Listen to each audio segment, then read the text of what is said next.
Dad wants to do a memorial for my sister at my wedding, but I'd rather she wasn't mentioned. I know the title sounds bad. I was hoping people might be able to assess this objectively and give suggestions, especially if they've been at weddings with memorials before. Unfortunately, for me, this is a trickier situation than I'd like because of who my sister was.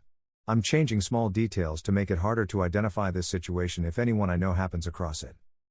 My younger sister passed away last year. She was an adult, but young, and it was sudden. I don't want to go into too much detail, but she made some bad choices that contributed to her short life. She was also not well mentally. She had an extremely tumultuous relationship with my mom and I, some ups but mostly very nasty downs, especially during years when we tried to save her from herself. On the other hand, my dad was often idealized by her and they had a better relationship. My fiancé did not have a good relationship with her either. Her final years and death were traumatic for our whole family. It's especially impacted my dad. Since she passed, my dad has made a point of eulogizing her at every family event we've had to remember her and make sure she was present. It's always been difficult for both my mom and I because I have a lot of intense, difficult emotions surrounding her and her passing. I always cry for hours and I end up feeling downhearted and out of sorts for days after each one of these surprise memorial events. My dad will be the officiant at our wedding. It's very soon. I only recently learned that he plans to memorialize her during the ceremony and in his toast. I really don't want him to do this, but he's extremely resistant because he doesn't want to pretend like she was never here. I will admit that it is childish for me to feel bitter about someone who is no longer here, but growing up, I had a lot of events hijacked by her causing some incident and now it feels like it's happening again even when she's passed. If we had a better relationship, I might have been more okay with taking a moment to remember her, but my dad tends to lionize her and has a selective memory where he's forgotten everything bad. He was shocked when I said I wasn't comfortable with her being mentioned in a speech. Outside of my own baggage, my fiancé certainly doesn't want her mentioned. This is not just my side of the family event like the previous memorials. I also fear it will bring down what's supposed to be a happy time and make the guests sad or uncomfortable. I want to try to compromise with him by having my mom. He and I wear yellow jewelry in discreet places to remember her. Yellow was her favorite color. But I'm not sure if he'd be okay with this because it's too secret. Long story short, how can I let my dad feel like we're honoring my sister's memory without upsetting my mom, my fiancé and myself too much to enjoy the day? I'm at a loss and it's hard for me to approach this objectively. Edit: I need to go to bed so I won't be replying further, but I wanted to thank the people who offered condolences and advice, and also those who are rightfully saying, "Girl, what are you thinking?" when I said maybe I should just let him do it. I've gotten a lot of great ideas for other ways of remembering people, not just my sister, and ways to handle it if my dad tries anyway. I'm having a serious discussion with him tomorrow and if I get any hint that he's going to ignore my fiancé and I's wishes then we'll find another officiant. Wish I'd been smart enough to fully settle this issue months ago instead of days from the wedding, but lesson learned about clear communication there. Thanks again. Comments by OP.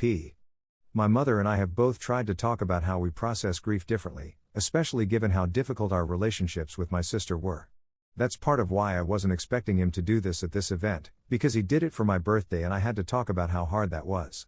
Unfortunately, I guess I didn't make the impression that I thought I did. I don't want to ask him to step down as the officiant because I think that would really hurt him and cause more problems than just letting this happen. I just hope I could find some compromise that allows him to feel like he's not forgetting about his other daughter without making me too depressed to be a good wife to my fiancé or hostess to my guests. It really messes with me when I think about her death too much. Regarding I don't know why you'd expect this to be different, tell me about it. I thought it was understood that this was not the time, but I was not clear enough and I should have been more clear. I'd like to do some kind of counseling. My excuse, I'm aware it's an excuse, is that I'm working a job where finding extra time is difficult. Just in the lead up to the wedding I've been going to bed at 3 and waking up at 8 just to be sure I do everything I need to for work plus wedding planning. Admittedly, I fall into the trap where I think I just need to find a good time, but the time has, of course, not magically presented itself. My dad tried grief counseling briefly, but he quit after a few sessions and refuses to try again. He thought it was too impersonal. My mom and I, but especially my mom, have become his therapists instead, which is not awesome for us for the reasons you could imagine. I think convincing himself to do family counseling would be difficult. If nothing else, this is a good reminder that I need to more seriously pursue counseling for myself, even if he doesn't want to try. Unfortunately, it's a matter of days.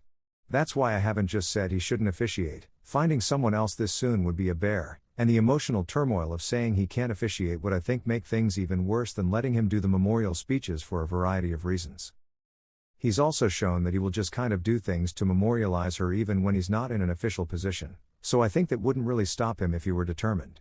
That's why I'm hoping that I can find a compromise that's less obtrusive, so he doesn't feel guilty without literally calling everyone's attention to my sister's death. I worry about that sort of thing, people thinking they're being proactive and thoughtful by mentioning the death and ways to mourn, but it's just way more upsetting to you than if you could have just let it be processed internally instead of in front of other people. I can compartmentalize, but I can't when people are talking to me about it. I have a terrible fear that I just have to steel myself for comments and condolences all night when I'm just trying to have a day where I'm not thinking about death for once. The special flower or colors is a nice idea, as well as including things relevant to my fiancé so it's not just for my sister. Again, my fiancé did not like her because of being protective of me, so the thought of dedicating the wedding to her is not sitting well. The more I've thought of it since leaving this comment and post, the more I realize it wouldn't be worth it to just let this happen. I'll need to discuss options for another officiant with my fiancé. Really hoping it won't come to that and my dad understands and agrees to not mention the death when I talk to him about it tomorrow morning, especially if I frame it as if you can't stop yourself, we can't have you officiate, but just letting him do it is not what would be best for everyone. Or really anyone. A moment of silence is a good idea. Especially if it's about all those who couldn't be here, not just my sister. I know my fiancé has relatives who passed, long time ago, but the sadness lingers, who would have been wanted here. I can ask my man of honor, dude best friend, to step in if things go off the rails, even if my dad is not an officiant and just doing a toast. He has a good relationship with my dad, so I trust him to do it sensitively. That's a really good idea too, thank you. Regarding what you said about whether he wants us to be in pain. God, I hope not. I don't think so. I think he's trying everything he can to make the pain stop, but nothing can. He does other rituals that are more personal, which I'm happy he does if it helps him. It's just this that can be really hard on us. The eulogies seem to help him with the guilt he feels, about not being able to save her from herself, something we all deal with in different ways, about moving on, about everything. It's a really bad situation, for a little bit, but only for a little. I think it's also I would like others to do this for me thing, which I get, imagining people just celebrating and living life after you pass on it existentially terrifying, but it is something that happens to everyone. I know we're missing those who have passed before, too, grandma on my fiancé's side and great aunt and grandpa on mine. I think my fiancé would be touched by that, if it wouldn't be too hard to even take that moment. I'll make sure it's okay with my fiancé before offering it as an idea to my dad, of course. Update. I received a number of requests for an update to this, so here we are. It's a good update, thankfully.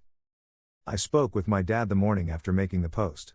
I tried to emphasize that mentioning my sister's passing in detail at the wedding would be very difficult emotionally for my mother and I, would take away from my fiancé's, now husband's, day and would probably make the guests uncomfortable or saddened. He said he was resistant at first because he's been so afraid of my sister's memory fading away, but that ultimately he understood my concerns. He still wanted her present in some way that wouldn't take away from our day. I offered suggestions that people gave for ways to have her memory present.